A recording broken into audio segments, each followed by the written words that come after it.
આગળ વાત કરીએ તો ગુજરાતના દરિયાકાંઠાના વિસ્તારો પર સંકટ તોડાઈ રહ્યું છે, કારણ કે દરિયાકાંઠાની જમીનનું દિવસે ને દિવસે ધોવાણ થઈ રહ્યું છે.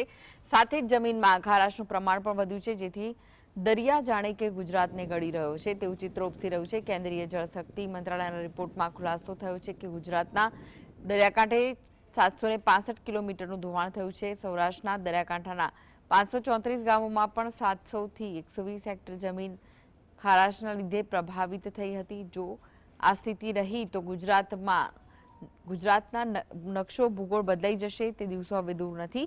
ગીર સોમનાથ, દ્વારકા, અમરેલી, પોરબંદર અને જામનગરના દરિયાકાંઠે ધોવાણ વધુ થયું છે. ઔદ્યોગિક વિકાસની આંધળી દોટમાં દરિયાકાંઠાની જાળવણી ભૂલાઈ હોય તેવું લાગી રહ્યું છે. વધતા ઔદ્યોગિકરણ અને ગેરકાયદેસર માઇનિંગ, વૃક્ષછેદન જેવી માનવસર્જિત પ્રવૃત્તિઓના લીધે દરિયાકાંઠે પરિસ્થિતિ ચિંતાજનક છે.